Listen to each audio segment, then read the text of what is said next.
Le Bénin, sous l'impulsion du gouvernement actuel, a engagé depuis plusieurs années un vaste chantier de digitalisation de l'administration publique et de modernisation du cadre juridique du numérique. C'est dans ce cadre qu'a été adopté le Code du numérique, véritable socle législatif et réglementaire destiné à encadrer l'usage des technologies numériques dans notre pays. Il est donc essentiel que les représentants des forces vives de la nation, réunis ici au sein du Conseil économique et social, en aient une compréhension claire. C'est pourquoi nous avons l'honneur ce matin d'accueillir Madame la ministre du Numérique et de la Digitalisation, dont la communication nous permettra de, premièrement, mieux comprendre les grandes lignes et innovations contenues dans le Code du numérique. En second lieu, mesurer les avantages déjà enregistrés dans sa mise en œuvre. Et troisièmement, identifier les défis à relever pour une appropriation inclusive de cet outil stratégique pour notre pays. Vous avez bien raison de vouloir connaître mieux ce corpus qui est cher à notre secteur. Et donc pourquoi? D'abord parce que nous sommes dans un domaine qui est un peu comme la route. On dit souvent que l'Internet, c'est comme une autoroute. Et le numérique, c'est aussi un domaine qui a besoin qu'on fixe des règles pour opérer dans ce secteur. Donc le Code a apporté un nouveau dispositif de règles pour à la fois réglementer et réguler le secteur. Et donc, un peu comme avec le Code de la route, nous avons aujourd'hui des dispositions qui permettent aux opérateurs ici entendez toutes sortes de structures qui opèrent dans ce domaine, aux opérateurs de savoir à quoi s'en tenir lorsqu'ils veulent opérer des réseaux, des services, proposer des services aux populations, des applications.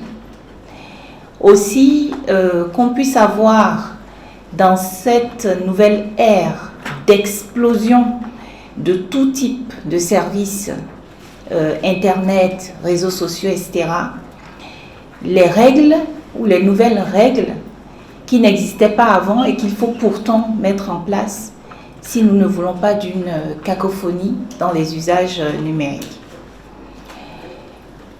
Et donc, le Code est venu mettre en place ce cadre très important pour dire à ceux qui veulent opérer, qui veulent utiliser, quelles sont les règles à respecter, comme avec le Code de la route, pour que tout usager puisse opérer en toute tranquillité. Et en même temps dire à ceux qui auraient choisi de violer ces règles, à quoi ils pourraient être exposés.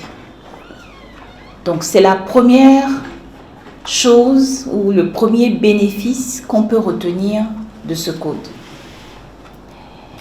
Ensuite, le second que je veux partager avec vous, c'est le fait que le code a cela de plus, le code du numérique a cela de plus que il vient aussi débloquer des potentiels dans le secteur qui n'auraient pas existé si le code n'existait pas. C'est-à-dire que toute notre dématérialisation que nous avons par exemple eu à faire au niveau de l'État béninois n'aurait pas eu de socle juridique si le code n'existait pas, si les dispositions qui sont dans ce code n'existaient pas. Comment on institue le principe qu'un document électronique délivré par l'administration publique en ligne a la même validité qu'un document physique que vous pouvez aller retirer. C'est le code qui met en place ce principe. Dire aussi que signer électroniquement en respectant certains procédés vaut une signature physique, c'est le code qui l'institue. Les schémas d'identification électronique, c'est le code qui les institue aussi.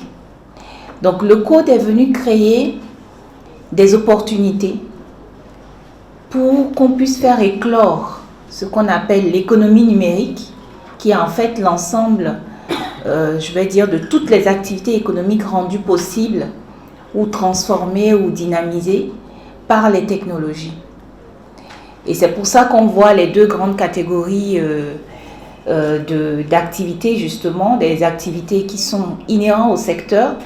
Donc, c'est par exemple les activités créées par les entreprises du secteur, les start-up, les entreprises de solutions numériques. Et les autres activités qui sont, elles, qui découlent, qui sont des activités existantes, mais qui sont transformées par le numérique. Donc, ce sont ces deux ensembles qui créent l'économie numérique. Et le code permet à cette économie numérique de fleurir.